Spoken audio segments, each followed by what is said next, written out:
Hello again, members of the Bhutan Society of the UK. Normally, I do my annual talk about recent developments in Bhutan, wearing a dark grey suit and looking very respectable in somewhere like the Travellers Club.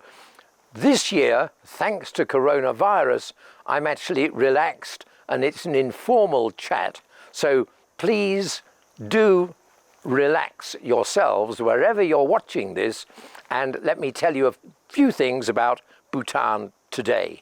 Now, one of the most interesting little events here in my old house in Begana, which some of you will have visited, one of the nice events has been that my driver and his young wife have just had a baby. So let me begin by introducing you to Karma, my driver, and his wife, and the new little baby. So, hello. So this is my driver, Karma, who many of you will have met on your visits to Bhutan, with wife, Tashi, and the new little baby, one of the latest additions to the population of Bhutan, who is Kunzang Choden. Hello, Kunzang Choden. Say hello to the Bhutan Society of the United Kingdom. Good. So how old is baby now, Karma? 2.5 months. 2.5 months. So jolly good. Thank you. Now, with luck, I'll get a cup of coffee in here while I tell everybody about COVID virus. So this is a corona baby. Thank you. So let me come inside and tell you a little bit about how Bhutan is dealing with the coronavirus. That's probably the first great recent development in Bhutan. And I'm very happy to say that Bhutan has dealt with the coronavirus brilliantly. And we have to thank for that a number of things. But first, let me give you the figures. As of today, which is October the 14th, the figures in Bhutan are that altogether we have had 313 positive coronavirus cases. Of those, 293 have recovered. So there are now, today, just 20 active cases in the whole country. And the death rate, the number of deaths that has happened due to coronavirus in Bhutan is actually 0. We have been so blessed that there have been no deaths from coronavirus. And I should add that the first 2 cases of the virus in Bhutan were way back in late February, when 2 American tourists were diagnosed or tested positive. And they were put into the hospital, treated, and then flown back to America. One of the really good things that the government did was to institute a 3-week, not a 10-day or a 5-day, but a 3-week quarantine for anybody coming into the country from outside. And that has been a marvelous measure, because all the Bhutanese who have tested positive have been tested positive when they were in quarantine, having come from outside the country. 3 of them from the United Kingdom, incidentally, but from the Middle East and from India and from Asia.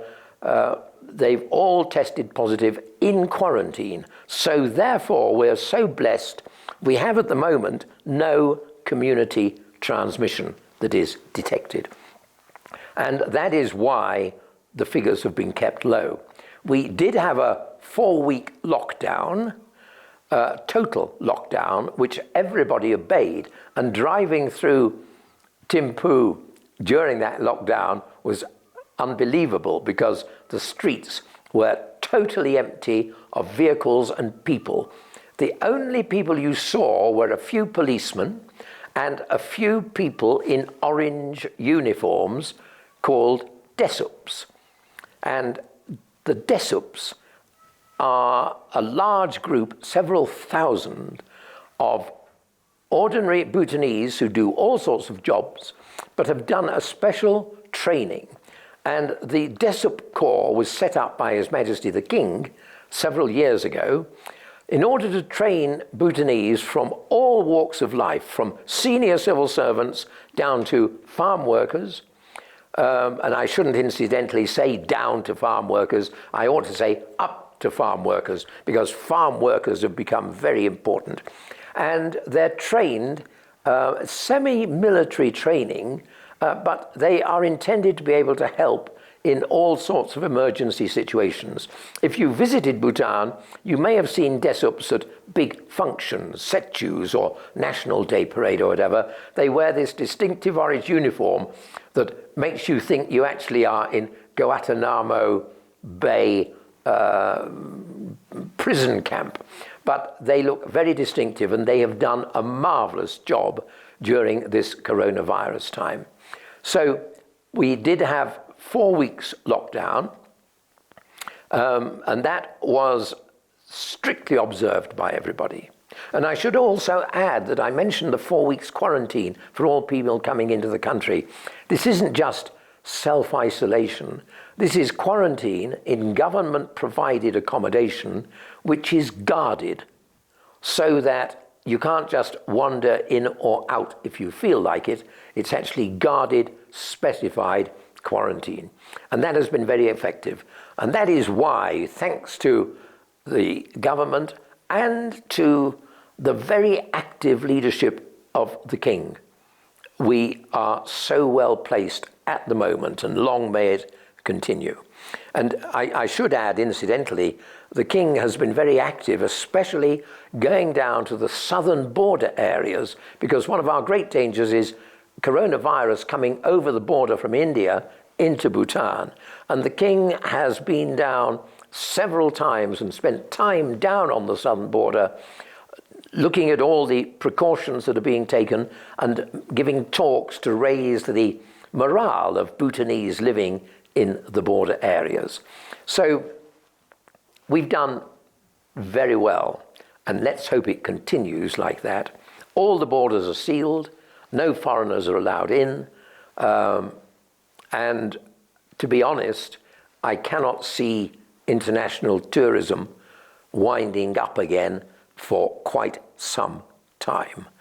And that brings enormous economic problems for the country, because tourism was the second largest generator of foreign currency, and it employed something like 30,000 people in Bhutan in the whole aspect of tourism, from hotels, restaurants, tour guides, drivers, and all that sort of thing. All of those people are now without jobs.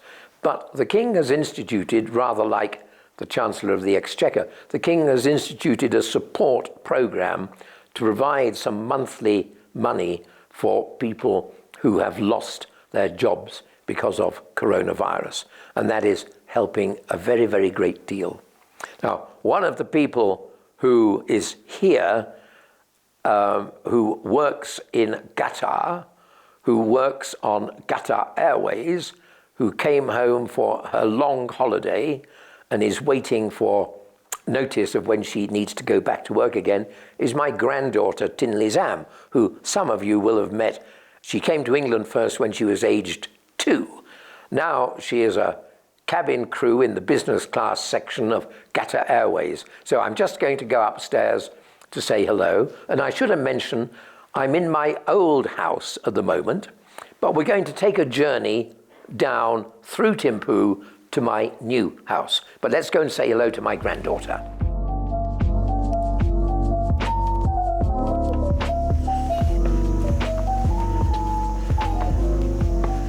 So, Tinley Zam, hello, nice to see you. Sit down and let's say hello. Let me fill my coffee. So, this is Tinley Zam. Some of you will have met Tinley Zam, as I said, in England when she was 2, or here in Bhutan when a bit older. Now, Tinley Zam, how old are you? I'm 27 now. 27. And this makes me feel so ancient it isn't true. But I expect all of you who are grandparents will know that feel. And Tin Lhe Xam is working in cabin crew on Qatar Airways. Can you tell us a bit about working for Qatar Airways? Qatar Airways? Well, I've been working there for almost 4 years, including this year. It has both pros and cons, the job itself. You get to travel around the world, you get to explore. The company itself is quite good in looking after the cabin crew. The other side is that you work tirelessly. You work a lot of number of hours, and then you get jet lag sometimes. Right, right. How many Bhutanese are working with Qatar Airways? Do you know? Bhutanese, I suspect, cabin crew itself, probably about 25 of us. Right, or probably 30 right, of us. right. So, you know, this is one way in which there have been recent developments in Bhutan. If you go back a couple of decades ago, there were virtually no Bhutanese working abroad. Now there are quite a lot. And as Tin Lhe Xam says, just in cabin crew on Qatar Airways alone, probably 25 or 30 Bhutanese. This is a big change, the idea of Bhutanese going abroad to work. And with coronavirus, many, like Tin Lhe Xam, have come back to Bhutan, either because they have lost their jobs or because they have taken an extended holiday from their job. Because, of course, if we think of airlines, a big reduction in flights. So the airline is very happy for its cabin crew to take an extended holiday. But you're hoping to go back? Hopefully. Yes. Maybe probably around December. Round about December. So, members of the Bhutan Society, if you travel on Qatar Airways, look out for my granddaughter, Tin Lhe Xam, and if you say hello to her, you may get an extra glass of champagne. Thank you. Thank you. Nice to see you. Now, we're going to drive down into Thimphu now and just stop there for a few minutes, and then I'm going on up to another recent development in Bhutan, which is my new house. So now I have two houses. I can, even in the middle of coronavirus, I can drive between them without any problems. So this is my old house, many of you have visited, and we'll go and have a look at my new house, and that'll be the end of the little talk. But I should just mention, if we look at my garden here, and if the cameras can come round and look at my little garden, you'll be intrigued to know that last year I had a grand dinner party here for 40 members of the Old Etonians Association. And one of the Old Etonians who was here was the Maharaja of Jodhpur, who did indeed wear jodhpurs, and I think they're going to be able to edit in a little photograph to show the arrangement of this very nice dinner party. I should add, a dozen of the Old Etonians had all been at school with our dear Prime Minister Boris Johnson. Very interesting hearing their comments. But, you know, you can transform a little garden into a rather luxurious dinner venue in Bhutan at the drop of a hat. So I hope they'll edit in that photo. So, the Old Etonians. We also had here, down in Thimphu, last year, the annual literary festival called Mountain Echoes. And we had a very eminent British person as a speaker there. The man who was the director of the British Museum, who is now the director of the new Humboldt Museum in Berlin, this very big new museum they're building, Neil MacGregor. So we were delighted to have Neil MacGregor, such an eminent man, a brilliant chap. And you may know his series of BBC programmes called The History of the World in 100 Objects.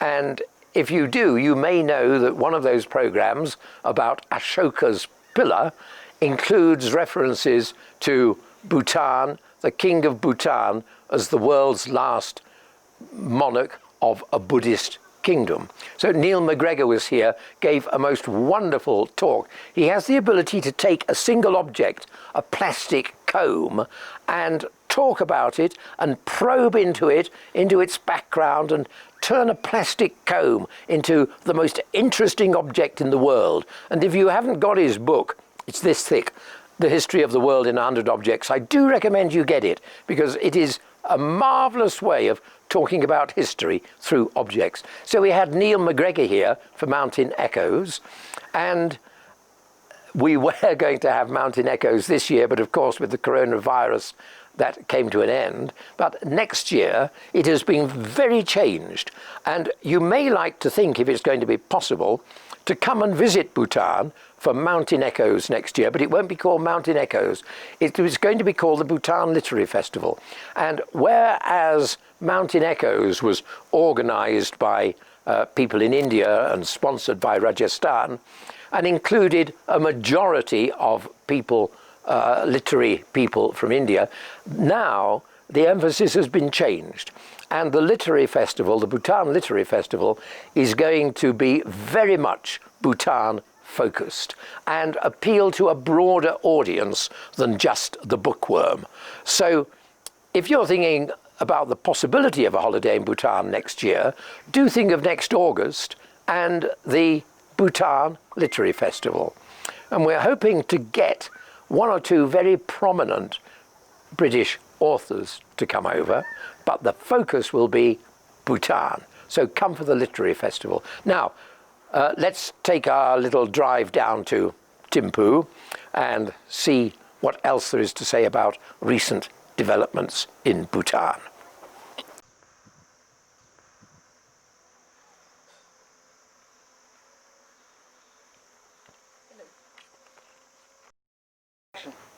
So just while we're here with my old house in the background, let me just mention to you an experience I had in Hakodate, which is a port on the southern tip of the North Island of Hokkaido in Japan.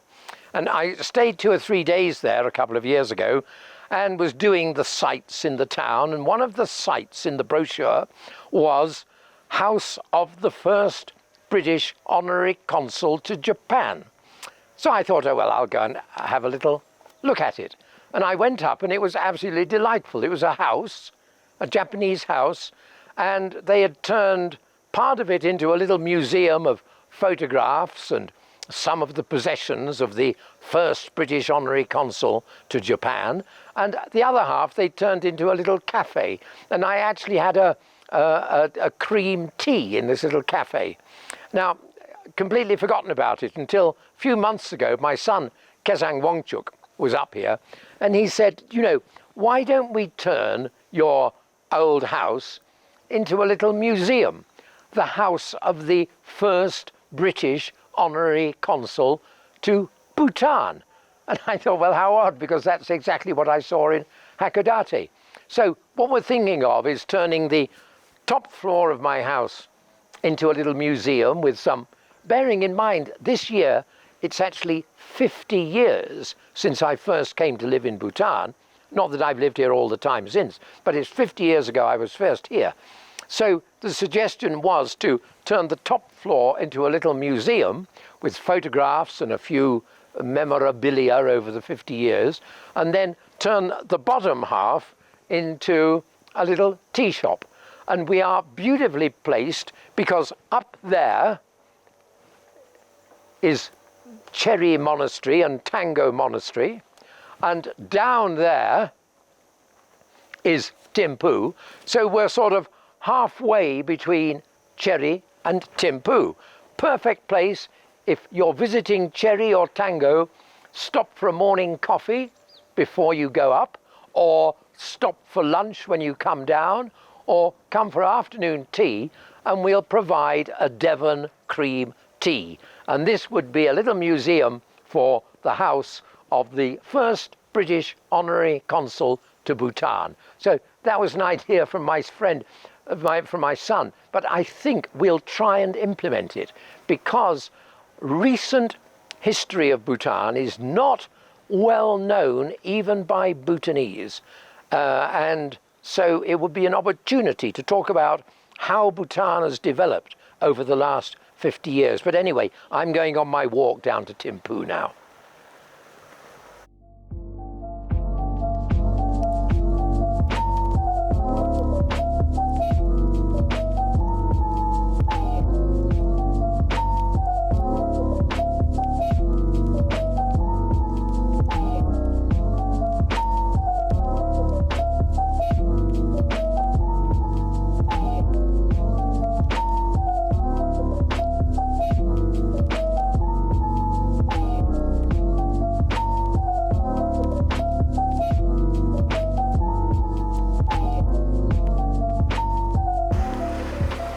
On my little walk to Thimphu, we pass just down here the Choki Traditional Art School. Some of you may have been there. It started out as just that one little old whitewashed building, and it's been so successful now in promoting traditional art. It trains young people from all over the country, and it's really grown. So it's a very big success story. And if ever you do come, especially if you come next August, come and visit my house, and on the way visit the Choki Traditional Art School and see young Bhutanese so patiently creating traditional Bhutanese paintings. It's really worth visiting.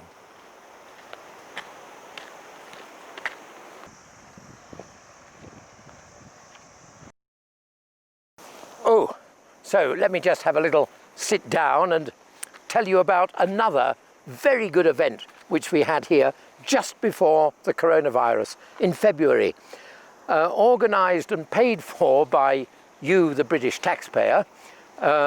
We had a wonderful one-day event called a Young Thinkers Conference, sponsored by the British High Commission in Delhi, and it brought together 100 young Bhutanese,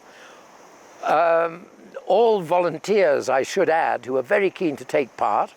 The function was opened by Her Majesty Ashi Dorji Wongmo Wongchuk, and we had speakers for this day from London, from Bhutan, from Japan, from Costa Rica. And it was a wonderful day. And a month before the Young Thinkers Conference, I was on the telephone to the president of the Earth University in Costa Rica, trying to persuade him to come over to make a 1/2 of an hour speech to the conference. And he was on the process of just agreeing when I suddenly thought, what am I doing? This is a conference about the environment. And here am I trying to persuade the president of the Earth University to travel all the way from Costa Rica to Thimphu to make a 1/2 hour speech. What nonsense. And so I suddenly changed my sales pitch. And I said, of course, we don't want you to travel here. What we'd like you to do is to record a 30-minute talk and send it to us electronically, and we will play it on a giant TV screen. So that's what happened, and we saved thousands of carbon miles through not having him travel to Thimphu. And then, of course, another speaker was Stanley Johnson, a well-known environmentalist, and just incidentally, he happens to be the father of Boris Johnson, and he agreed to give a talk too. And again, I said, do it with a camera, and we'll show it on a large screen. So he was recorded giving his talk in the Foreign Office. And so we saved thousands and thousands of air miles by using what now in coronavirus days is absolutely normal. But this was before the coronavirus, getting people to give talks electronically, and it was just as effective as people flying all the way here. And so it was in a way a preparation for COVID-19. And we had 100 young people.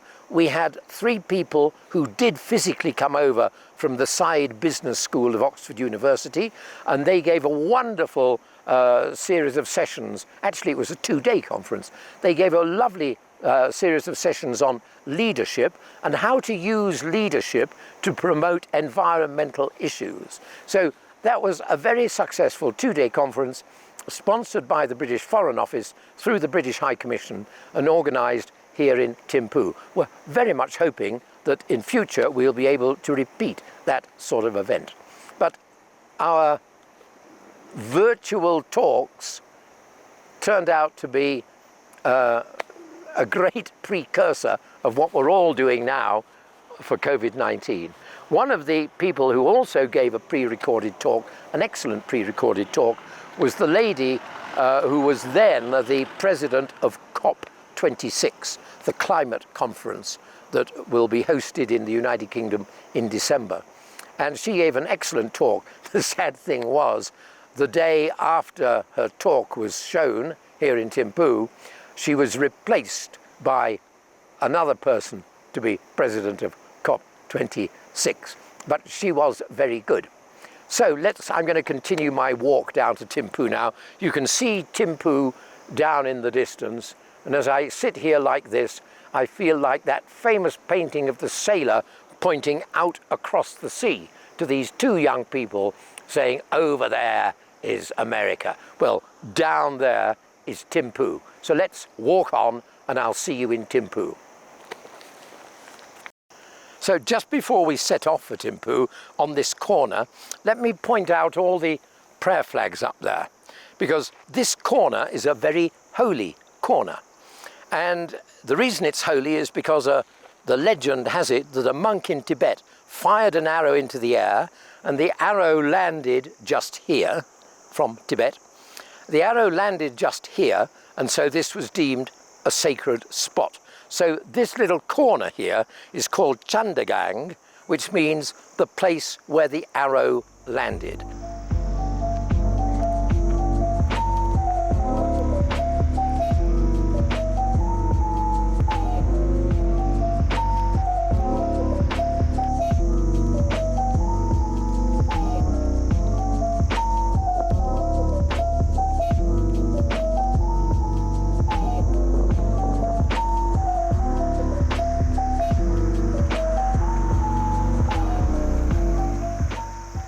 It's a very warm and sunny day today, and I shouldn't have brought my jacket with me, but it's a bit too hot. But it is an absolutely lovely sunny day, and I believe vitamin D is said to be good for reducing the impact of coronavirus. So I'm getting my generation of vitamin D at the moment, but I'm also getting a bit of blessing because I'm just passing Pangri Zampa, which, as you'll know, is a very old temple. And it's the center of the astrology department of the monk body. So whenever anything auspicious is going to happen, one has to come here to consult the monks to find out what an auspicious day is. And I had to do that to decide which day to hold the housewarming ceremony for my new house, which we're going to right the way down there. So Pangri Zampa, I'm sure many of you will have seen it. So I've got down to the village of Gyeltshen Choling, so I better put my face mask on. And anyway, I was telling you about Desups, which was a wonderful initiative by His Majesty the Fifth King. And they've helped enormously in dealing with the COVID times. And so we happen to have come across two Desups, Dorji Teka, and the very nice label also tells you the blood group too. And tell me, Dorji, where do you work normally? I work with the Bhutan Taekwondo Federation as a national team coach. Wow, I better be a bit careful. Dorji is the national team coach of the Taekwondo team for the Taekwondo Federation. So now you're volunteering as a Desup, and I should add all the Desups carry out their duties completely as volunteers. And Yeshi, where do you work normally? I work in tourism as a tour guide. So you're a tour guide, right? So at the moment you don't have many tourists. Yes. Yeah, good. And how long have you been a Desup?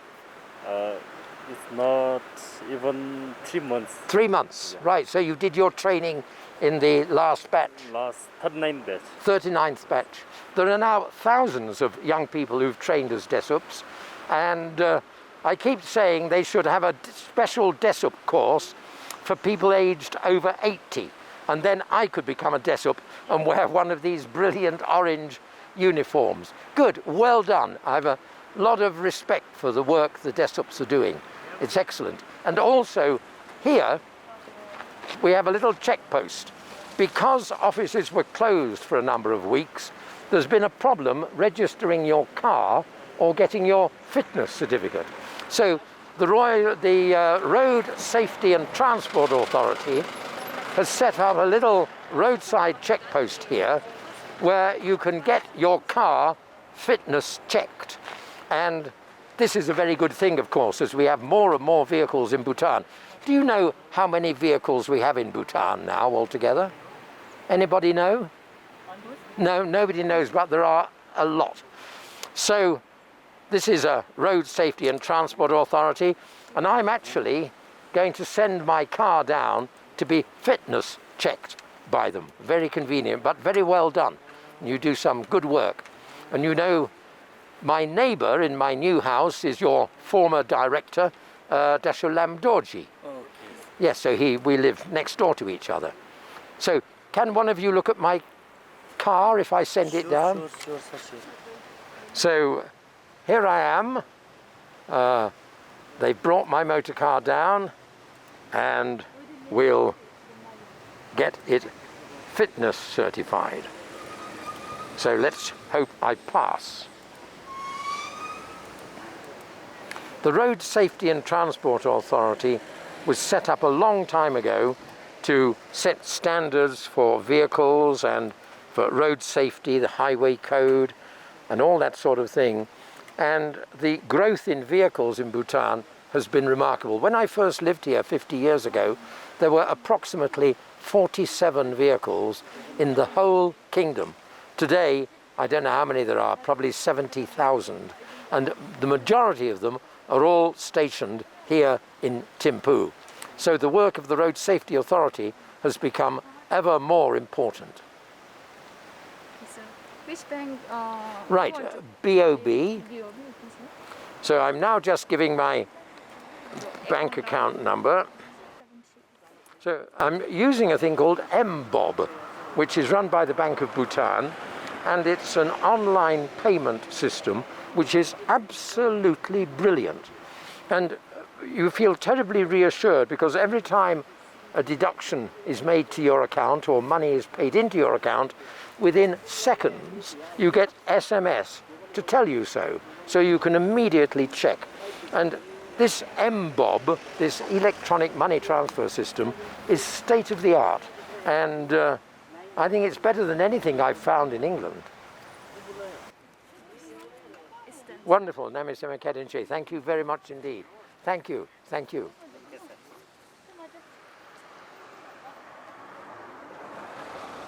So after the very nice walk from the Bagana Valley, here I am in Thimphu, and I've decided to stop for a little bit of lunch at the Russian Cafe.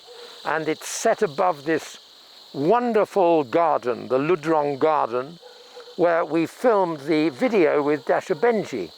And the garden is looked down on by the great Tashicho Dzong. And again, when you visit Bhutan, you must visit this garden. It is absolutely lovely.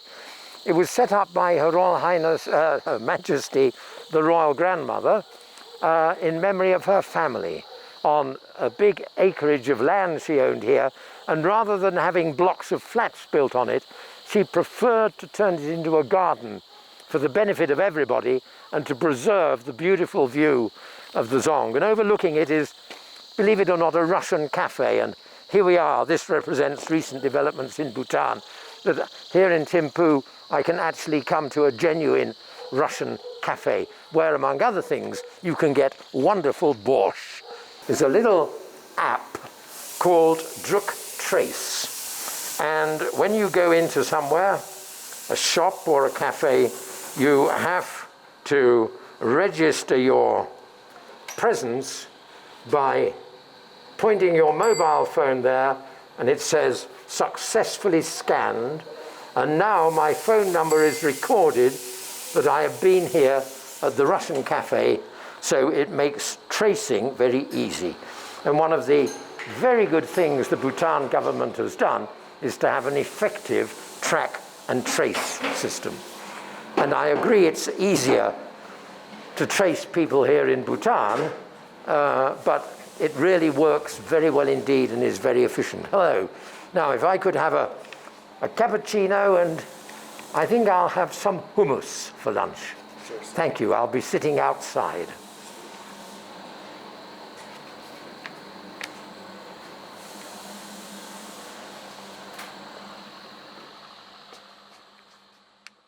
Right.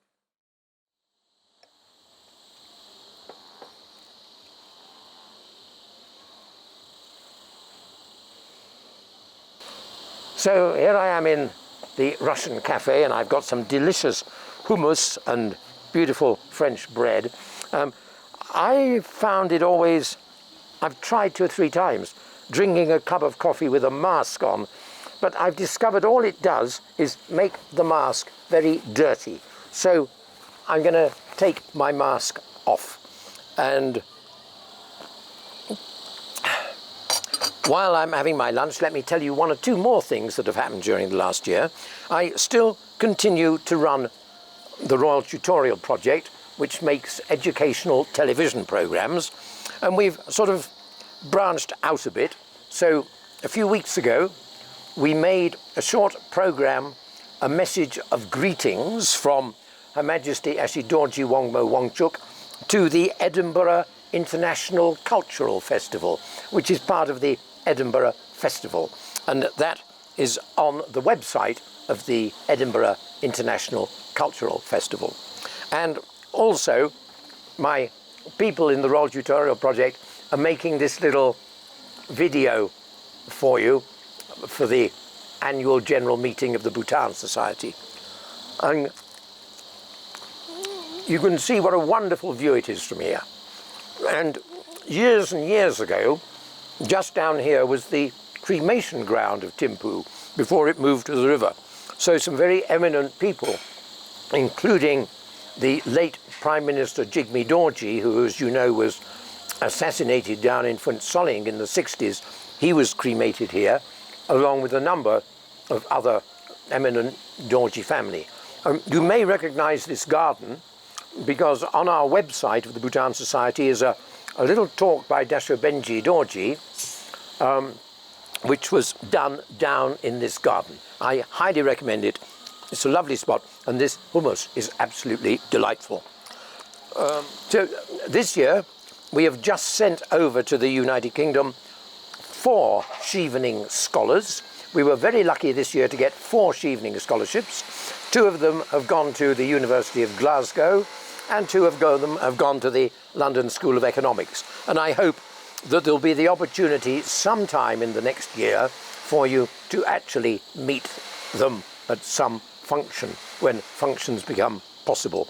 But either way, perhaps you might meet them virtually, just as I'm meeting you now.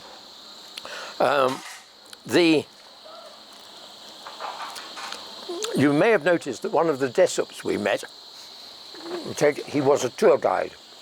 Well, I need hardly say that with the ending of tourism for the foreseeable future, all the young tour guides are now without jobs, and that's a very big problem.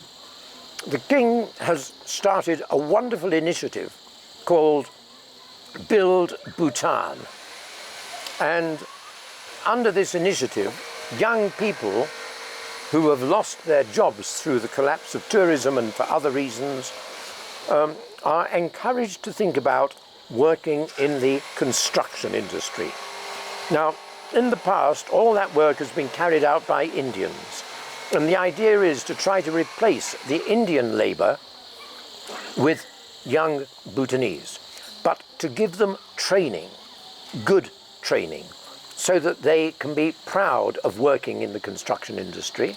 And I will be sending to the Bhutan Society, I hope they'll be happy to circulate it to you, some details about a request which comes directly from the King, and that is for a number of countries, particularly in Europe and United Kingdom, to look for some master trainers or trainers to help train some of these young people in construction skills, ranging from masonry through to electrical work and all that sort of thing.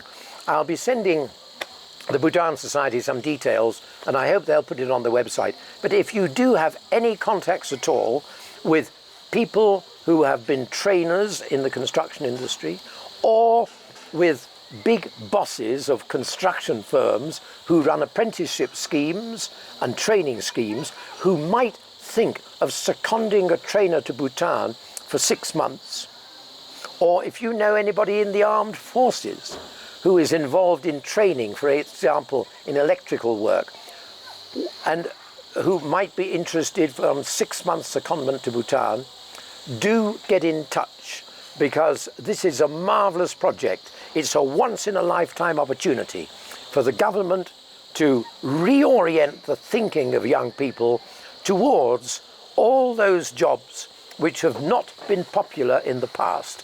For example, agriculture. For example, construction. And then Bhutan can really become genuinely self-sufficient and not depend on imported labour from India. Be a great initiative. So if you think you can help, do get in touch with the Bhutan Society. Now that's a project called Build Bhutan. Another interesting thing, you know, the virus has produced some useful outputs.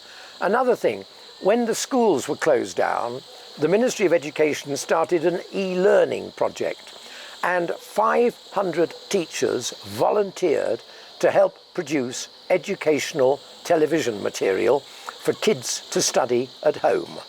And that was a marvellous initiative. And growing from that experience, the King has now supported the creation in Bhutan of a third channel on Bhutan Broadcasting Service, a third channel devoted to education. And that is another very good development which have come out of our coronavirus situation. And I suppose it would be true to say, certainly in Bhutan, COVID has made people rethink some of the old ideas. And that can be very beneficial indeed. So, as the old proverb says, every cloud has a silver lining. And I must ask somebody, what is that in Dzongkha? Do you know what that is in Dzongkha? Every cloud has a silver lining? No, my camera people don't know, but perhaps you could try to find out. Delicious hummus. I've got a few photographs of the Wongdi Phodrang Dzong rebuilding program. It's coming on very well, and I'm hoping the editors will now be able to insert some photos of Wongdi Dzong, which I took about 6 months ago, but it shows how the building is coming up. And it will really be very good when it's finished. Just in the old style, but with some modern building techniques to make it stronger. I should add that getting the 4 Evening Scholars from Bhutan to the United Kingdom was no easy task, because of course all flights have ceased, all the visa offices were closed, and so I had to have long conversations with the UK Visa and Immigration Service in London and in Delhi and in Bangkok, and with the British Embassy in Bangkok and the Bhutanese Embassy in Bangkok and the High Commission in Delhi. And I have to say, UKVI and VFS, who organise the visas, and the embassies and the diplomatic staff in the British High Commission were immensely supportive and helpful in getting visas for the Bhutanese, getting them out here to Bhutan. And then I have to thank the Bhutanese Foreign Ministry, who were very helpful in finding flights to take the 4 students over to Bhutan. So it was a wonderful example of cooperation between the UK visa people and a whole lot of other agencies to get 4 people from Paro to London. So thank you to them. In addition to the opportunities through the King's Build Bhutan scheme, I should also add that if we look at construction of hydropower, almost all the workforce for constructing the hydropower projects has come from India. They've now all gone home and are unlikely to get back again for the foreseeable future. So here is another great opportunity for young Bhutanese to learn about working in hydropower projects and developing skills through doing that sort of work. Again, a replacement of imported labour, which is very important. But there are one or two problems about closing the border with India. Yesterday at home, I was going to make some French onion soup gratiné. Well, the gratiné wasn't a problem. The problem was there are no onions available for sale in Bhutan at all, because all the onions used to be imported from India, and they're not coming in now because of the closed border. So this takes me to another useful lesson from coronavirus, which is the need for Bhutan to become self-sufficient in the supply of food. Every year we import hundreds of millions of rupees worth of vegetables from India, which could, 99% of them, all be grown in Bhutan. So this again is an opportunity for farmers in Bhutan to start growing vegetables, and then if they start growing onions, I can one day make my French onion soup gratiné. So that was a very nice cup of coffee and a very, very nice hummus. But it just so happens also having their lunch here was a young man. Can I introduce you? Now, you have a very unusual name, so I'm going to get you to say the name. My name is Senlek. Senlek. But Senlek is the grandson of somebody many of you will know, Rinpoche Dorji, one of the great old ministers of Bhutan who for so many decades has given so much to Bhutan. Rinpoche Dorji knows many of the members of the Bhutan Society, so very nice to meet grandson. Nice to meet you too. The only trouble is you're so big now, it just makes me feel very, very, very old. Nice to see you. Nice to see you. So I've come down from lunch in the Russian cafe to buy a few vegetables at the vegetable market, the Centenary Farmers Market. You might have been here if you visited Bhutan, the main vegetable market in the middle of Thimphu. Well, one result of COVID is that the government have closed this central vegetable market for two reasons. First of all, on a Friday and a Saturday and Sunday it would be crowded with people, and secondly it meant people had to drive into Thimphu or come in by bus to Thimphu or walk into Thimphu to do their vegetable shopping. So what the government have done is something which has got big benefits. They've closed the central market, but they have set up a whole lot of local vegetable markets so that people have got vegetable purchasing near where they live. Perhaps they can walk there instead of having to drive. So we'll go and visit one of these little local vegetable markets in Babessa, and you can see how very nice it is to replace this great big centralized vegetable market. Some of the people are not very happy about closing this central vegetable market, and I believe the government may compromise and open it for 1/3 of the sellers, because the aim is to keep down the crowds. So let's go and see a local vegetable market.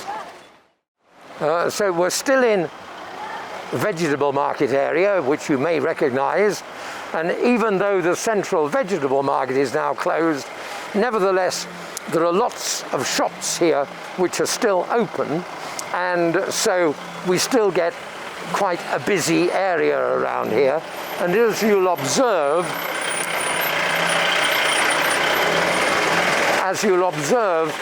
the wearing of masks in public is compulsory, and I do believe there is a small fine if you don't, but it isn't £1,000.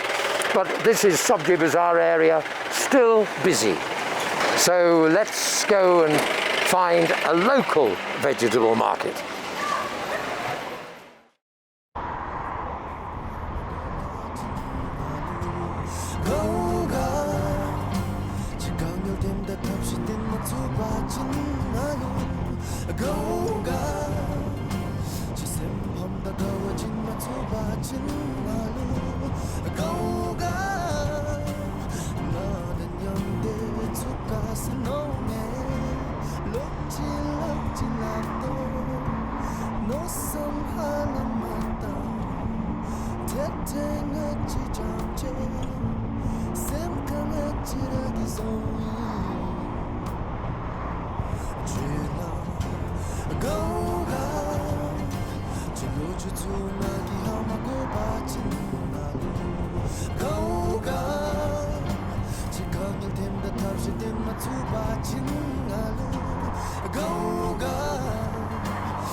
On the way to see the little vegetable market, we've just stopped by to do the school run, which is international.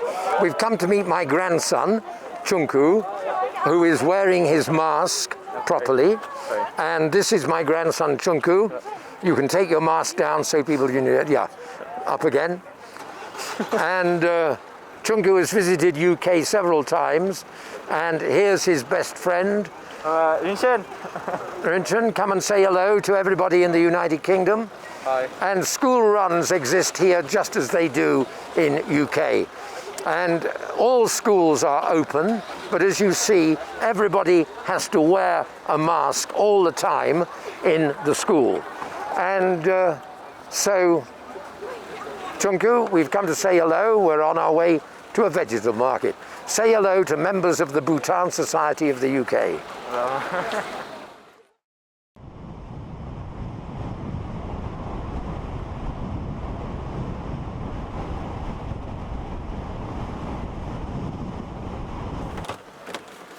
So we've just stopped for a minute on the way to the Babessa vegetable market to look at another recent development in Bhutan, which is the appearance of some really good bakeries. You know, if you think 10 years ago, certainly 20 years ago, you couldn't find a loaf of bread, you couldn't find a cake. Now there are some excellent bakeries. I want to try and buy a cake.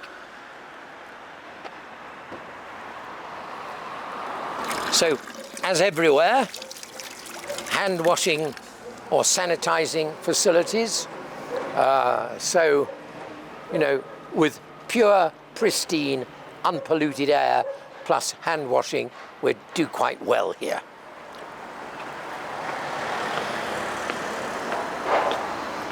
Now, this is the Bhutanese boulangerie. So let's go and see if they've got a cake. The lady who owns this little bakery, she did her training in Paris. And so she produces the most excellent butter croissant and Danish pastries and chocolate croissant. The one thing I really like from here, which they haven't got, is almond croissant or almond Danish. But nevertheless, what I'd like is 2 peach croissant Danish, please, and 1 jam croissant. So this MBOB, which is a digital payment system run by the Bank of Bhutan, is absolutely excellent. I mentioned it a moment ago. So you register for it, and then you insert your secret code, which I'm not going to show you, and then you scan there, and it comes up with who it is you're paying, so you can check Yeshi Palzom, is that right? Yes. Yeah? And then you put in your own bank account number and how much? 360. 360. So you put in the amount, 360, and then where croissant, no, boulangerie, B-O-U-L-A-N-G. You have to be able to spell. And then you just do pay, and it comes up with a double check of the amount plus who it is you're paying, and you then enter another secret code to confirm payment. So this is a really excellent system, and it works brilliantly. And there we are. They take a note of the transaction number. 35? 3586478647. All right? And then within the next 30 seconds, I will get an SMS message to tell me that so much has been deducted from my bank account, paid to whose account. So I have got within 30 seconds an indication when money is taken from my account. It's absolutely excellent. But it's so nice having these new bakeries because sometimes you really feel like a nice slice of bread or a lovely French croissant. Thank you very much indeed. Thank you, thank you. Right. And this is Babessa. You'll see how Thimphu is growing so rapidly. When I first came here 50 years ago, all this was just paddy fields. And in fact, 20 years ago, all this was just paddy fields. So here we are in the suburb of Thimphu called Babessa, and here you see a relic of what it used to be. A little old farmhouse, and it was all surrounded here by paddy fields just 20 years ago. Now, this is the last little remaining relic of old Babessa. So you're now in the middle of recent developments in Bhutan, namely large blocks of apartments and traffic jams. But it could be worse. And here we have the washing facilities, and then again the little druk trace, so that my phone number will be recorded to say that I have been here. I should add, all children are taught in school about how to wash their hands thoroughly. And as you see, they're actually very, very good at it. So here we are at one of the local vegetable markets, which has been set up to replace the great big central vegetable market. And as you'll see, the selection of vegetables is just as good as it was in the central market. And even here in the vegetable market, you can pay using the MBOB electronic payment system. So I think the only place where you can't use it is the car park attendants. As you'll also see, there are no onions anywhere. Kuzambu. No onions. No. A vegetable video. A video for people in the United Kingdom. So a nice selection, and of course the inevitable beautiful red chilies. They're such a wonderful colour. But again, no onions anywhere. And so it looks as though I cannot make my French onion soup tonight. But what we do have is some very nice dried fish. I don't know if those of you who've been to Bhutan have ever tried the dry fish. You can make a very nice fish curry with it. But there we are, no onions. So let's go on home.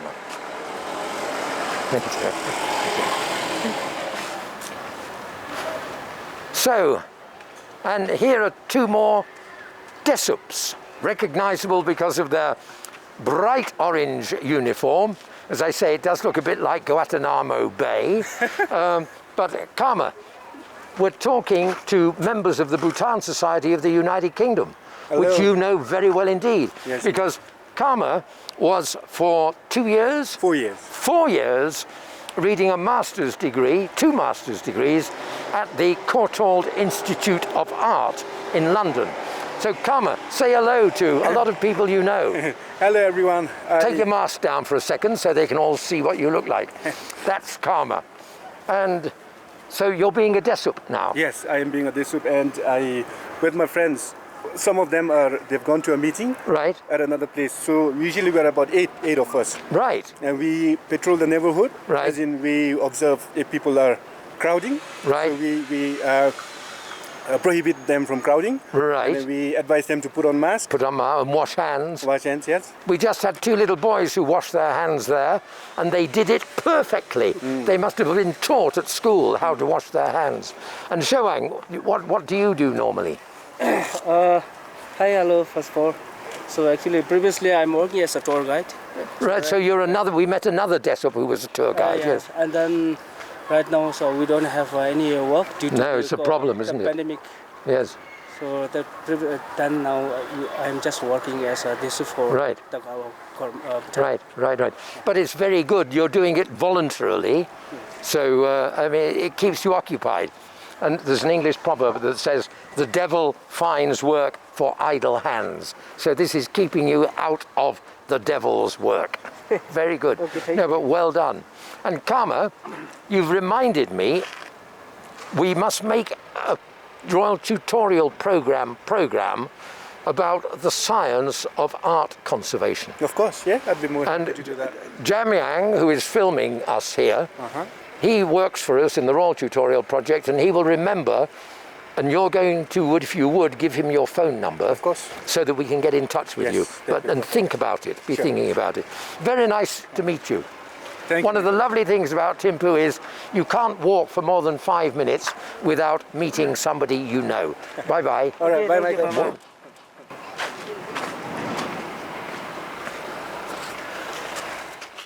We're driving out of Thimphu on the dual carriageway as if we were going to Paro, and we just passed what I always call the elephant roundabout, which is a roundabout, and in the middle is a sort of a depiction of the 4 friends. You'll know the iconic picture of the 4 friends: the elephant, the monkey, the rabbit, and the bird.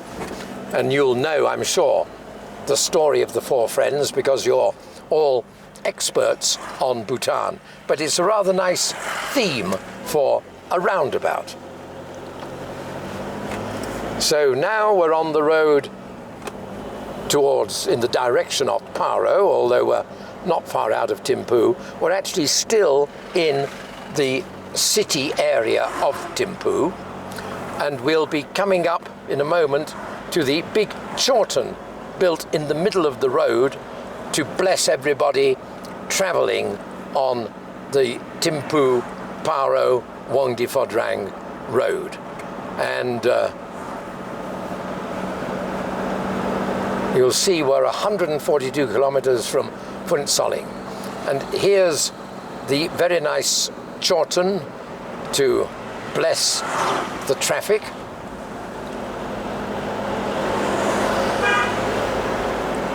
And now we come up to what is called Thimphu Welcome Gate. So this marks the boundary of the city of Thimphu. And to get to my house, and remember this for when you visit Bhutan, you just go a couple of 100 yards along here, along this road, overtaken by a rapid motorcyclist.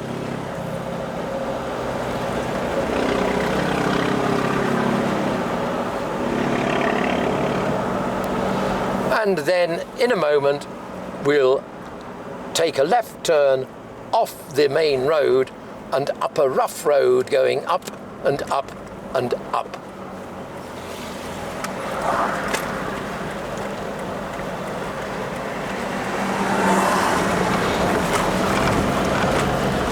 And now we go up here for 7 minutes, so we won't bore you with filming going all the way up. Up and down this road is my regular daily walk. So now we come to 2 houses. The first house, sorry, it's a bit bumpy. The first house is my neighbour Dashulam Dorji, and the second house is mine. This is Nale. Hello, Nale. And this is Bonzo, a Tibetan Mastiff. Nale is a bit of a mixture. We don't know what Nale is, but Bonzo is a Tibetan Mastiff and will grow into a very fierce dog. And then up here, we've got another little thing. Come here. This is my youngest grandchild, Yangzo. Come and say hello to everybody in England. Hello, hello. And then let's go and say hello to Dora. Hello, Dora. You're a wild dog, aren't you, eh? Shush, shush. Come on, back. Come on. Come on. Hey, Dora. Dora. Dora. There we are, Dora. That's a good girl, aren't you, eh? Aren't you a good girl? Yes. Oh. Thank you for carrying my walking stick, Yangzo. And Gyeltshen here is one of our cousins who helps look after the little one and teaches you things, doesn't she? So let's go in. So this is my new house in South Thimphu. And here, helping clean the parking, Sering is the wife of my son Kesang Wangchuk, who you may have met in England. She's been to England with the children. And Sering, apart from being the town clerk of the local district, is also very keen on flowers. So plants all the flowers for us. So welcome to my new house, which you can see is also the British Honorary Consulate. And we've been very honoured to have here the British High Commissioner to India, who paid us a formal visit, who blessed the Honorary Consulate, as it were. But also, we were very honoured to have His Majesty the Fourth King and Her Majesty Ashi Sering Pem visit us for morning coffee some while ago. So I'm very lucky. I've got these two houses now, one in South Thimphu and one up in North Thimphu. So welcome to my new house, and do come inside.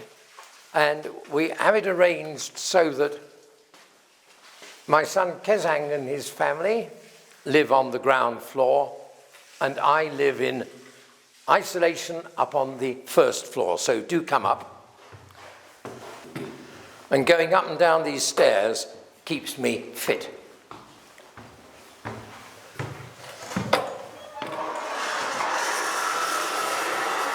There. So welcome to my bit of the house. And just before we say goodbye, let me show you around a little bit. This was a painting painted by Kesang in 1989 when he was living in Guildford. And we just, by chance, when they painted this wall, they just happened exactly to match the same colour paint. So that was very helpful. So here's my living room. And I've got a nice big television. So during all the lockdown time, I had an absolute orgy of old films. Things like Brief Encounter, one of the great films, and Lawrence of Arabia. Brief Encounter was very interesting. If it hadn't been for the film Brief Encounter, I wouldn't have become a teacher. It's a very long story that I won't bore you with, but it was because of Brief Encounter and drinking far too much wine at lunchtime that I actually ended up being a teacher. So if it wasn't for Brief Encounter, I wouldn't be talking to you here. But I've had a wonderful time watching lots and lots of the old films. And I mentioned that we were honoured by a visit for coffee by His Majesty the Fourth King. And as you see, this is sat just here. But instead of the tiger photo, I had this picture of Punakha Dzong hanging there. And then I have a little dining room too, and this, bearing in mind this is the British Honorary Consulate, we have a little area there with the British flag for conducting any sort of official business, and then on the other side is my dining room.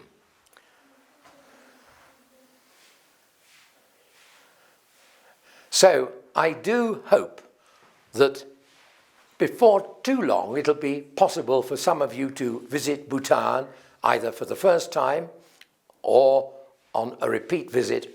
When you come, I very much look forward to giving you coffee or ara or a glass of wine up here in my new house. We recently, just before coronavirus, we had Rosie Glazerbrook and her daughter visit. So we look forward to seeing anybody in the Bhutan Society when you get to visit Bhutan in the future. Good luck. I hope everybody survives the terrible coronavirus, which has changed the world. But here in Bhutan, life is almost as normal. We are very, very lucky. And we are lucky because by happy chance, our Prime Minister is a very experienced doctor. Our Foreign Minister is a very experienced doctor. And our Minister of Health is a specialist in public health.